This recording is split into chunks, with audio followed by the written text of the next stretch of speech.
Colours, रंग, जैसा कि कल आप लोगों ने कलर्स के बारे में जानकारी ली, आज हम कलर्स के द्वारा ही रंगाई करना कपड़े में सिखाएंगे। टाई एंड डाई, बंधेज क्रिया, जिसे हम टाई एंड डाई कहते हैं। आजकल इस रंगाई को टाई एंड डाई कहा जाता है। यह छपाई सबसे सरल विधि है। राजस्थान में इस विधि का बहुत प्रचलन है।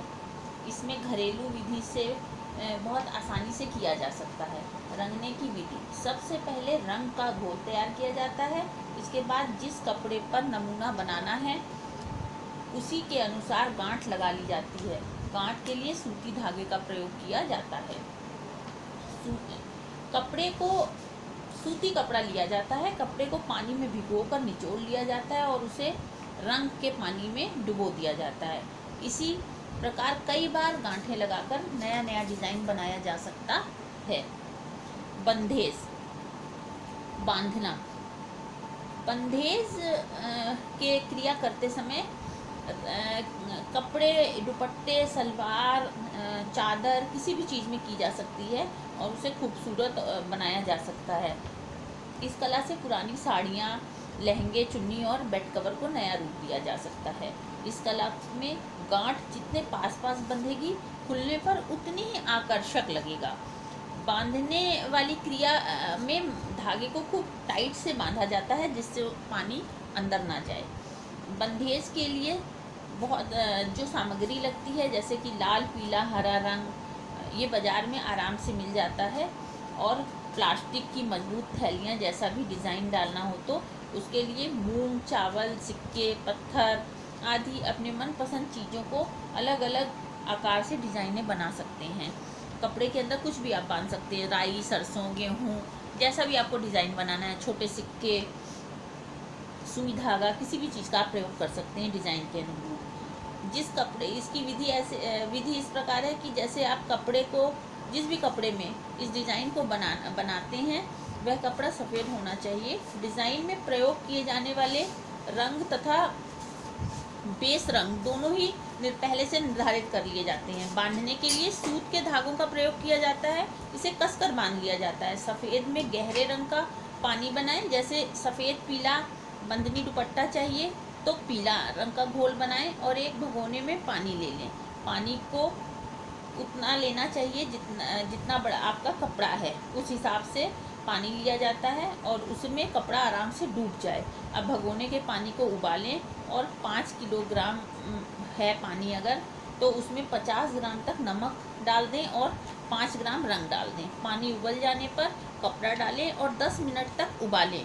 कपड़ा डालने से पहले उसे पानी से डिज़ाइन बनाने के बाद उसको पानी से भिगो लेना चाहिए।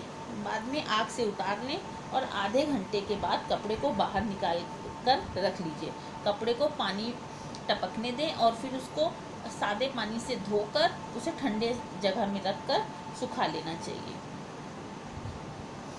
इसी प्रकार आप दूसरा डिज़ाइन बनाने के लिए जब कपड़ा सूख जाए तो उसमें बची हुई जगह पे जो डिज़ाइनिंग करके बांध के और उसको इसी क्रिया को दोबारा दोहरा लिया जाता है। ये आपके ऊपर है, कितने भी कलर से आप इस कपड़े का डिज़ाइन बना सकते हैं। टाई एंड डाई करने के लिए कपड़े पर डिज़ाइन के अनुसार गांठ लगा दी जाती है। गांठ लगाने के बाद कपड़ा रंग देते हैं। जिस स्थान पर गांठ बांधते हैं उस स्थान पर रंग नहीं चढ़ता है। जिस स्थान में सफ़ेद रखना है उस स्थान पर गांठ बांध दी जाती है। कपड़े को रंगने के लिए हल्के रंग के बाद गहरा रंग प्रयोग किया जाता है। रंगने के बाद जब कपड़ा सुखाने के बाद गांठ खोलते हैं तो कपड़े पर सुंदर डिज़ाइंस बनकर तैयार हो जाते हैं। इस प्रकार की रंगाई को बंधेज कहते हैं इंडिया में, और विदेशों में टाई एंड डाई कहा जाता है। विदेशों में इसी रंगाई को बहुत ही महंगे दामों में बिकता है। टाई एंड डाई का महत्व, इस कला को किसी भी प्रकार के उपकरण की आवश्यकता नहीं होती है। यह कला सरलता से सीखी जा सकती है। इस कला में खर्च कम होता है। राजस्थान में इस कला का व्यावसायिक महत्व है। एक डिज़ाइन को यदि आप दोबारा बनाना चाहें तो विभिन्नता भी आ जाती है। इसमें ट्रेसिंग की आवश्यकता नहीं पड़ती है। इसमें ब्लॉक्स की भी आवश्यकता नहीं पड़ती है। इस कला में बेकारी तथा निर्धनता को दूर किया जाता है।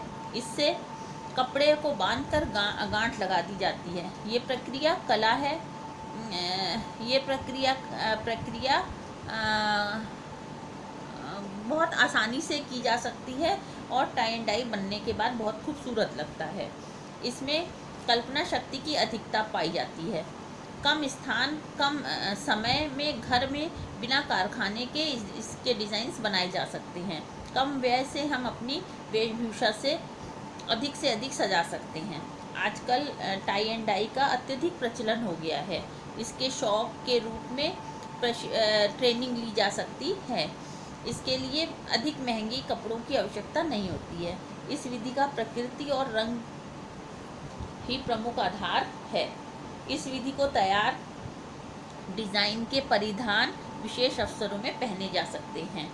टाई एंड डाई के लिए आवश्यक सामग्री।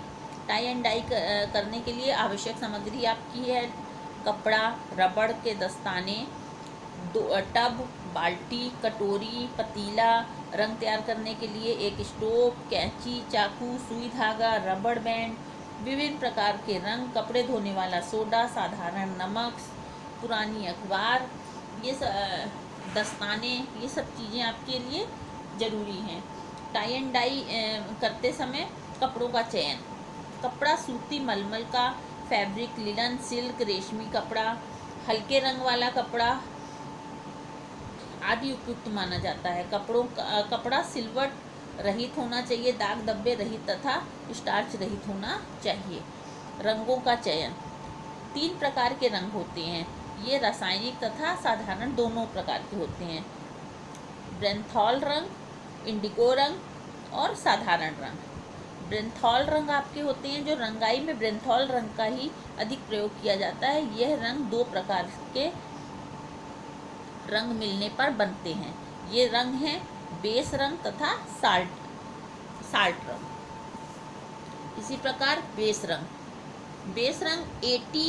AS, AN, MN, BN, FR, CT, GR आदि होते हैं। और साल्ट रंग yellow GC salt, orange GC salt, GP salt, ब्लूवी साल्ट,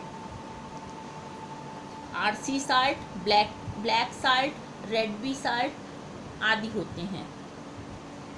कपड़ा रंगना। 1 मीटर कपड़ा रंगने के लिए मात्रा अलग अलग होती है।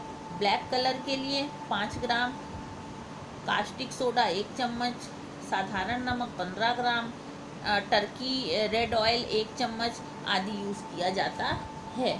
इसी तरह सभी के लिए अलग अलग मात्रा यूज़ की जाती है। रंग बनाने की आसान विधि है और आप इसी तरह टाई एंड डाई कर सकते हैं। टाई एंड डाई से कपड़ा बहुत ही खूबसूरत बन जाता है और देखने में और पहनने में बहुत सुंदर लगता है। आजकल इसका बहुत प्रचलन है। ये बहुत आकर्षक लगता है। टाई एंड डाई करने के लिए गांठ द्वारा रंगना और डिज़ाइन बनाना पड़ता है और दूसरा धागे से बांधकर डिज़ाइन बनाना है। इसकी 5 विधियां हैं। गोलाकार डिज़ाइन बना सकते हैं, चौरस बना सकते हैं, मोड़ कर डिज़ाइन बना सकते हैं, धारीदार डिज़ाइन बना सकते हैं, सुई धागे से सिलकर डिज़ाइन बना सकते हैं। इस तरह आप कई तरह से डिज़ाइनिंग कर सकते हैं। गांठ बांधकर डिज़ाइन बना सकते हैं। कपड़े को रंग करते समय कुछ बातें ऐसी हैं जिन्हें ध्यान देना आवश्यक है। जैसे पहला अलग अलग रंग के लिए अलग अलग चम्मच का प्रयोग करें। दूसरा, चम्मच सूखा होना चाहिए। मेज पर पुराना अखबार रखें, रंग को खुला ना रखें। अलग अलग रंग के लिए अलग अलग टब का प्रयोग करें। दस्तानों के प्रयोग के साथ हाथ गंदे नहीं होते, इसलिए दस्तानों का प्रयोग करें। पहले कपड़े को रंग करें, फिर दूसरे रंग में रंगें। पहले कपड़े पर हल्का रंग चढ़ाएं, कपड़े पर गहरा रंग बाद में चढ़ाएं। रंगने से पहले कपड़े को भिगो लीजिए। हर बार रंगने के बाद कपड़े को सादे और साफ पानी से धोएं जरूर। धागे को कैंची से काट कर अलग कर दें। कपड़े को धागा जब खोलें तो कपड़ा सूख जाए। ब्लेड आदि का प्रयोग ना करें, नहीं कपड़ा कट जाएगा। कपड़े में धागा निकालने के बाद कपड़े को पानी से धोकर सुखा लें। कपड़ा सुखाने के बाद प्रेस कर लें। इस तरह जैसे रंग बनाने से पहले पेस्ट बनाकर रख लें। रंग बनाने से पहले टब को अच्छी तरह धो लें। बहुत सी बातें हैं ये जो ध्यान देने वाली होती हैं। फैब्रिक कला में आपको बहुत सी बातें ध्यान दी जाती हैं। टाई एंड डाई बहुत ही सुंदर और आकर्षक दिखने वाली आपकी रंगाई है जो राजस्थान में बहुत ज़्यादा प्रचलित है। और इससे आप घर बैठे बहुत सी सूट्स, चुन्नी, दुपट्टे, तकिया कवर, बेडशीट्स, कई चीज़ें आप बना सकते हैं और जो देखने में बहुत आकर्षक और सुंदर लगती है। इसी तरह आप कोई भी मलमल का भी कपड़ा लेके दुपट्टा बहुत आराम से खूबसूरत बना सकते हैं। जो आप मलमल का कपड़ा बाज़ार से लेंगे 50 रुपीज़ में जो कपड़ा लेंगे और वो दुपट्टा घर में ही बना के वो 200-250 का तैयार हो जाता है। तो आप स्वरोज़गार भी इससे खोल सकते हैं। अब आज आपको मैंने टाई एंड डाई सिखाया है। आप घर में प्रैक्टिस करिए, टाई एंड डाई कोई कपड़े में करके देखिए और अगली क्लास आपकी अब कल होगी।